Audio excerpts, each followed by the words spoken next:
नमस्कार, आप देख रहे हैं 10 में दम। मैं हूं आपके साथ विवेक चांडिले। दिन भर की बड़ी खबरों को लेकर सबसे पहले उन खबरों पर नजर डालते हैं जिन पर आज हम 10 में दम में नजर डालने वाले हैं। तो सबसे पहले बात होगी दिल्ली में किसान आंदोलन के नाम पर एक खतरनाक साजिश रची जा रही है।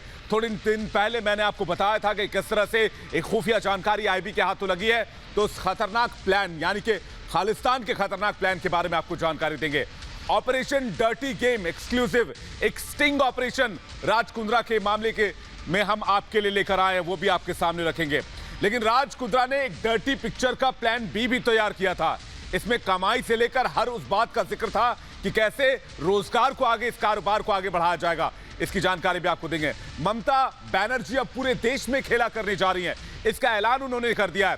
पूरी खबर आपके सामने रखेंगे। सिद्धू की टीम से कैप्टन आउट हो गए हैं, क्या ऐसा संभव हो गया है? पंजाब में कांग्रेस क्या दो फाड़ हो चुकी है, इस पर भी नजर डालेंगे। और तालिबान से अब बदला लेने के लिए उतरेगा जेम्स बॉन्ड, क्या है पूरी खबर आपको बताएंगे। लेकिन उससे पहले आपको बता दें कि रिपब्लिक भारत देश से जुड़े हर एक मुद्दे पर आपकी आवाज उठाता है। तो आप भी अपनी आवाज उठाइए और रखिए अपने विचार कू ऐप पर। कू ऐप के लिए आज का सवाल यह है कि क्या ममता अभी से 2024 के लिए मोदी सरकार के खिलाफ मोर्चेबंदी कर रही हैं? अभी जाएं कू ऐप पर, रखें अपने विचार और साथ ही साथ अपनी भाषा में आप अपने विचार रख सकते हैं। लेकिन सबसे पहले बात करते हैं उस स्क्रिप्ट की जिसने सबको चौंका कर रख दिया। एक वीडियो बहुत तेजी से वायरल हो रहा है जो सिख फॉर जस्टिस का वीडियो बताया जा रहा है। इसमें किन बातों का जिक्र है? किसान आंदोलन के नाम पर कैसे दिल्ली को परेशान और यहां दिल्ली में हंगामा करने का जिक्र है। देखिए सबसे पहले स्पेशल रिपोर्ट।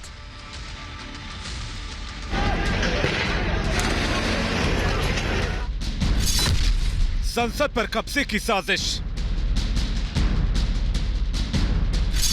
देश को बांटने की धमकी, दिल्ली को दहलाने की प्लानिंग, फिर सक्रिय हुआ आजादी गैंग। जिन आंदोलन जीवियों के बारे में खुद पीएम मोदी ने देश के संसद से आम लोगों को आगाह किया था, वो अपनी बिलों से फिर निकल आए हैं।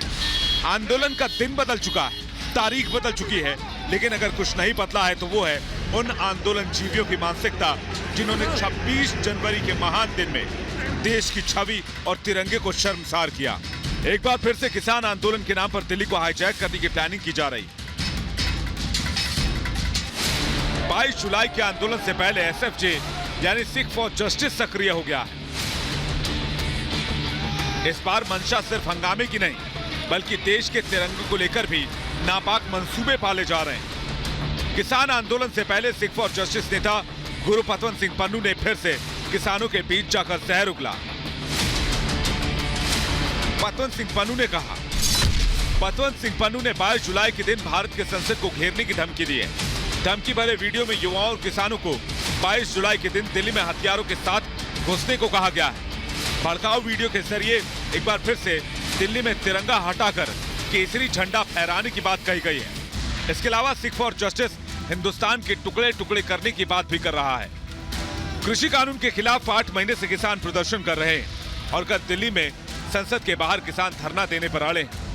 ऐसे में 22 जुलाई से ठीक पहले सोशल मीडिया पर सिख फॉर जस्टिस का एक वीडियो वायरल हो रहा है जिसमें देश को दहलाने की बात कही गई है। देखना होगा गृह मंत्रालय इस वीडियो पर कब तक संज्ञान लेता है और इस मामले में कब तक कड़ी कार्रवाई की जाती है। Bureau report, Republic Bharat. एक तरफ किसान आंदोलन कर रहे हैं तो दूसरी तरफ मोदी सरकार को विपक्ष घेरने के मूड में है और मोर्चा संभाला है ममता बनर्जी ने।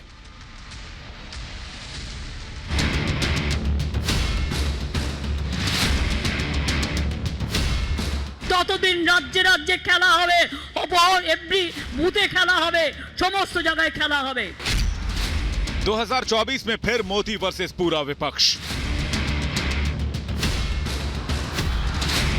विपक्ष का बेड़ा पार करेंगी ममता दीदी। 2024 के दंगल में दीदी, विपक्ष को जीत मिलेगी। बंगाल में बीजेपी को मात देने वाली दीदी के हौसले बुलंद है और वो मिशन 2024 की तैयारी में लगी। लेकिन दीदी के लिए यह उतना आसान नहीं होने वाला है क्योंकि ऐसी ही कोशिशें पहले कई बार की जा चुकी हैं। साल 2019 लोकसभा चुनाव में मोदी की आंधी में उड़ा विपक्ष तब भी एक मंच पर जुटा था, लेकिन कहानी वही ढाक के 3 पात वाली साबित हुई। लेकिन बंगाल फतेह के हौसले से लबरेज दीदी एक बार फिर से विपक्ष को जोड़ने में लग गई हैं। संदेश साफ है कि अगर बंगाल में बीजेपी को हराया जा सकता है तो दूसरे राज्यों में भी बीजेपी को चुनौती देना मुमकिन है। आज बंगाल दिखा दिया। आज हॉट स्टेट को मैं विनती करने चाहूंगी, हॉल लीडर लोगों को, जाइए आपको पार्टी को समझाइए, सब एक साथ में काम करने के लिए एक फ्रंट बनाइए और एक फ्रंट से अभी से प्लानिंग कीजिए। टीएमसी के इस कार्यक्रम में विपक्ष ने एकजुटता दिखाने की कोशिश की। विपक्ष के बड़े नेता एक एजेंडे के साथ एक मंच पर नजर आए। पी चिदंबरम, दिग्विजय सिंह, राम गोपाल यादव, शरद पवार, सुप्रिया सुले, मनोज झा, जया बच्चन, प्रियंका चतुर्वेदी जैसे नेता वर्चुअल मंच पर जुड़े। ममता ने इस कार्यक्रम में इशारा कर दिया कि भले ही मौका शहीद दिवस का हो, लेकिन कार्यक्रम का मुख्य मुद्दा 2024 आम चुनाव ही है।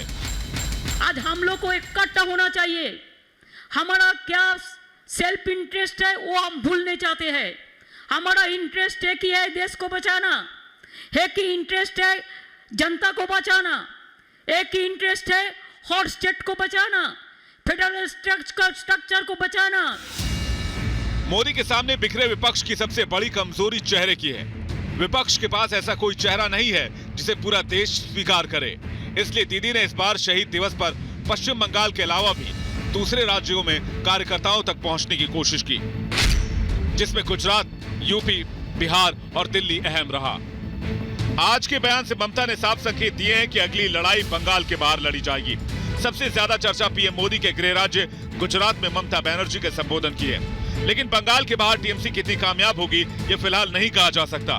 हाँ, बीजेपी ने इसे सियासी स्टंट जरूर करार दिया है। ममता बनर्जी का हाल वेस्ट बंगाल में 2024 में वैसा ही होने जा रहा है जैसा 2014 में हमारे यहाँ मायावती जी का हुआ था। वो भी शून्य पर चली गई थी लोकसभा में, ये भी शून्य पर चली जाएंगी लोकसभा में। 2014 और 2019 लोकसभा चुनाव में विपक्ष के पास मुद्दे भी थे और नारे भी थे। कमी एक ऐसे चेहरे की थी जो मोदी और बीजेपी के खिलाफ खड़ा हो सके, लेकिन चेहरे की चुनौती में विपक्ष ऐसा डूबा कि कभी साथ ही खड़ा नहीं हो पाया और बची खुची कसर दलगत और स्वार्थ की राजनीति ने पूरी कर दी। तो क्या साल 2024 में पूरा विपक्ष इन मुश्किलों से लड़कर आगे आ पाएगा? Bureau report, Republic Bharat. देश के बाद रुख करते हैं पंजाब की सियासत का। पंजाब की सियासत में कैप्टन को सिद्धू एंड कंपनी ने हाशिए पर धकेल दिया। तो क्या अब कैप्टन बदला लेने की रणनीति पर काम कर रहे हैं?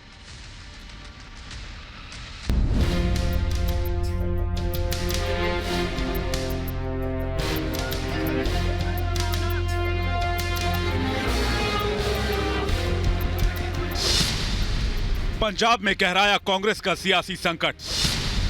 कैप्टन और सिद्धू खेमे के बीच कलह तेज। नवजोत सिंह सिद्धू का शक्ति प्रदर्शन। कांग्रेस की डगर साल 2022 में पंजाब में आसान नहीं लग रही है। विपक्ष से लड़ना तो दूर, पंजाब में कांग्रेस खुद ही दो फाड़ हो चुकी है। दरअसल पंजाब में कांग्रेस ने शक्ति के 2 केंद्र स्थापित कर दिए हैं। एक तरफ नए नवेले अध्यक्ष नवजोत सिंह सिद्धू हैं, जिन पर पार्टी ने 2022 से पहले बड़ा दांव खेला है, तो दूसरी तरफ पंजाब कांग्रेस के कद्दावर नेता माने जाने वाले कैप्टन अमरिंदर सिंह हैं, जिनकी पंजाब में छवि एक विकासवादी और जन नेता के तौर पर होती है। जाहिर है संग्राम यूं ही थमता नहीं दिख रहा है। अब कांग्रेस अपनी ही पार्टी में 2 जो हिस्सों में बटी है, एक दूसरे के साथ लड़ेगी, क्योंकि एक हिस्सा है मुख्यमंत्री कैप्टन अमरिंदर सिंह का, एक हिस्सा है कांग्रेस के प्रधान नवजोत सिंह सिद्धू का। सिद्धू के पास बहुत से आज एमएलए पहुंचे हुए हैं, लेकिन कल वो एमएलए कैप्टन अमरिंदर सिंह के पास बैठे थे और कल वो एमएलए किसके पास बैठेंगे अब ये भी नहीं पता। तो इस तरह से जो लॉयल्टी शिफ्ट की एक्सरसाइज है वो चलती रहेगी, लेकिन इससे एक तस्वीर साफ होती है कि जो कांग्रेस का बटना तय था वो अब पब्लिक प्लेटफॉर्म में आ चुका है। लोगों को यह बात समझ आ चुकी है कि कांग्रेस 2 हिस्सों में बंट चुकी है, एक मुख्यमंत्री का हिस्सा कैप्टन अमरिंदर सिंह का हिस्सा, एक नवजोत सिंह सिद्धू का हिस्सा। कैप्टन अमरिंदर को दरकिनार कर पंजाब में वापसी का प्लान बना रही कांग्रेस के लिए सब 2022 में आसान नहीं होने वाला है, और इस बात का इशारा खुद कैप्टन ने आलाकमान को लिखे अपने खत में किया था, जिसमें पंजाब के सीएम कैप्टन ने इशारा किया था कि सिद्धू को पंजाब में कांग्रेस की कमान देने से 2022 में पार्टी को नुकसान हो सकता है। लेकिन आलाकमान में कैप्टन की एक न चले जिसके बाद आज पंजाब में कैप्टन के घर बैठकों का दौर जारी रहा और आगे की रणनीति पर चर्चा हुई। ये एकजुटता भले ही वो दिखाने की कोशिश कर रहे हों, लेकिन जो 2 पावर सेंटर बन चुका है पंजाब में, उसका क्या समाधान है, उसको लेकर क्या कुछ हो रहा है, ये मैं तस्वीरें आपको दिखा रही हूँ। तो इन तस्वीरों के जरिए आज बड़ा संदेश देने की कोशिश हुई। पंजाब के सीएम ने भी साफ कर दिया है कि जब तक उनके खिलाफ दिए गए बयानों पर सिद्धू माफी नहीं मांगते, तब तक दोनों नेताओं में सुलह की संभावना नहीं है। तो वहीं दूसरी तरफ माफी मांगना तो दूर, सिद्धू कैप्टन के जख्मों पर नमक छिड़कते नजर आए और आज अमृतसर में जोरदार शक्ति प्रदर्शन किया। समर्थकों के साथ अमृतसर के स्वर्ण मंदिर पहुंचे और पंजाब के सीएम कैप्टन अमरिंदर को अपनी ताकत का एहसास करवाया। पंजाब कांग्रेस में अध्यक्ष की कमान मिलने के बाद सिद्धू के तेवर भी बदले बदले से नजर आए। कैप्टन अमरिंदर पंजाब की सियासत के भी कैप्टन माने जाते हैं। ऐसे ही नहीं, कैप्टन ने अपने बलबूते पर 2017 के पंजाब विधानसभा चुनाव में 117 सीटों में से कांग्रेस की झोली में 77 सीटें डाल दी थी। लेकिन अब सामने सिद्धू भी हैं और चुनाव भी है। ऐसे में कैप्टन का अगला कदम पंजाब में कांग्रेस के भविष्य की रूपरेखा भी तय करने वाला साबित हो सकता है। Bureau report, Republic Bharat.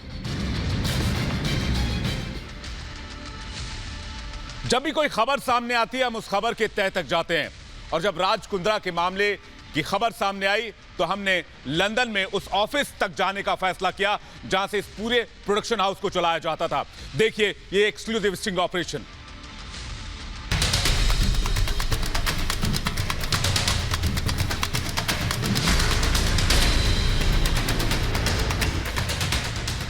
Raj Kundra के काले कारोबार पर मुंबई पुलिस के खुलासे के बाद रिपब्लिक भारत सबसे पहले लंदन के उस दफ्तर तक जा पहुंचा जहां से अश्लील फिल्म के इस पूरे कारोबार को चलाए जाने का आरोप है।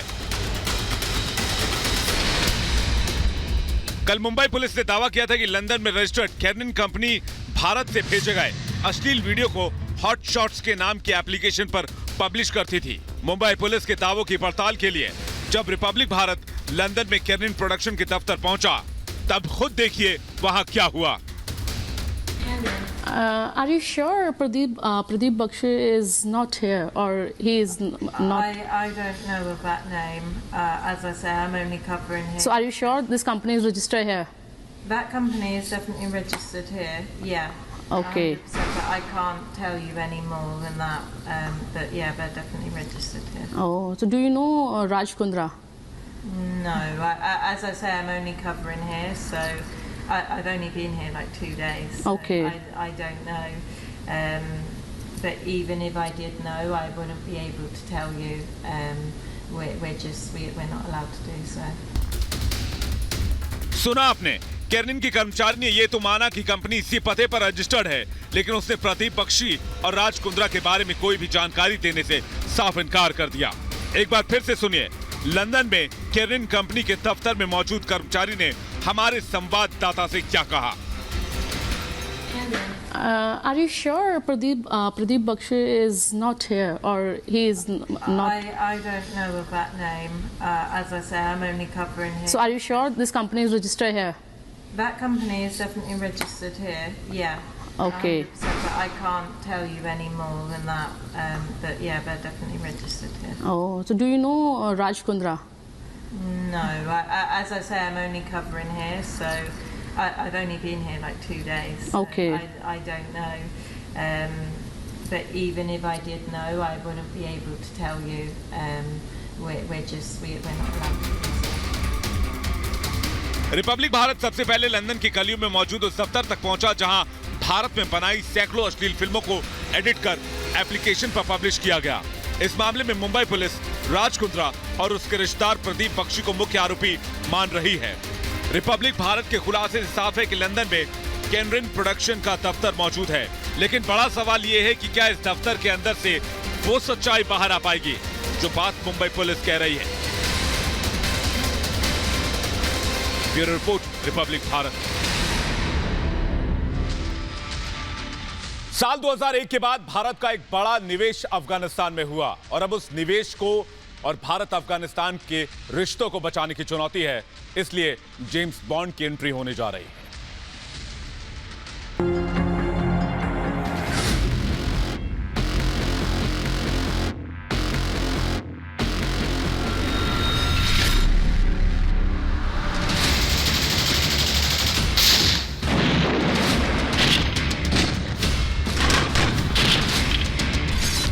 के जेम्स बॉन्ड से तालिबान का मुकाबला।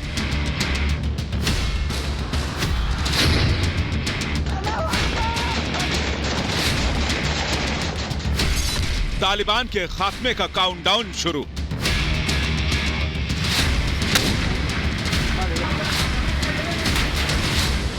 अफगानिस्तान के सेना प्रमुख भारत दौरे पर आ रहे हैं और वो भारत के एनएसए अजीत डोभाल से मुलाकात करेंगे। अफगानिस्तान में तालिबान के बढ़ते कब्जे ने पूरी दुनिया को चिंता में डाल रखा है और अगर यहाँ की सत्ता पर तालिबान का कब्जा हुआ तो भारत के लिए ये और भी चिंता की बात होगी। इसलिए अब एनएसए अजीत डोभाल मोर्चा संभालने जा रहे हैं और जल्द ही उनकी मुलाकात अफगानिस्तान की सेना प्रमुख से होने जा रही है। दरअसल भारत की अफगानिस्तान में ये दिलचस्पी यूं ही नहीं है। पिछले 20 साल में भारत ने अफगानिस्तान में करीब 22,000 करोड़ रुपए का निवेश किया है और पाकिस्तान के मद्देनजर अफगानिस्तान रणनीतिक तौर पर भारत के लिए एक अहम दोस्त है। प्रेसिडेंट गनी ने कहा है कि तालिबान के साथ अल-कायदा, जैश मोहम्मद और लश्कर तैयबा के फोर्सेस मिला हुआ है और उनको इस झगड़े में सपोर्ट करता है। अकॉर्डिंग टू स्टैटिस्टिक्स अभी 7,500 लश्कर मोहम्मद फाइटर्स और इन अफगानिस्तान ग्राउंड और तालिबान के लिए वो लोग अफगान फोर्सेस के सामने लड़ रहे हैं। दरअसल साल 1996 से 2001 के बीच जब अफगानिस्तान में तालिबान चरम पर था तब भारत ने अफगानिस्तान से संबंध तोड़ लिए थे, लेकिन अमेरिका के आने के बाद हामिद करजई की सरकार का गठन हुआ तो भारत फिर से काबुल में सक्रिय हुआ। बीते 20 सालों में भारत ने अफगानिस्तान में भारी निवेश किया। अगर भारत के विदेश मंत्रालय की माने तो इस वक्त अफगानिस्तान में भारत के 400 से अधिक छोटे बड़े प्रोजेक्ट सक्रिय हैं, जिसमें कुछ बड़े निवेश भी शामिल हैं। सलमा डैम अफगानिस्तान के हेरात प्रांत में 42 मेगावाट का हाइड्रो पावर प्रोजेक्ट है। 2016 में इसका उद्घाटन हुआ था और इसे भारत अफगान मैत्री प्रोजेक्ट के नाम से जाना जाता है। तो अब बात करते हैं आज पर कू ऐप पर पूछे गए हमारे सवाल की। कू ऐप की यूजर्स के लिए हमने आज पूछा था क्या ममता बनर्जी अभी से मोदी सरकार के खिलाफ 2024 के लिए मोर्चेबंदी करने में जुट गए हैं। 90% लोगों ने हाँ में जवाब दिया है, 10% लोगों ने ना में जवाब दिया है। वक्त एक ब्रेक का है, बड़ी खबरों के साथ फौरन लौट रहे हैं।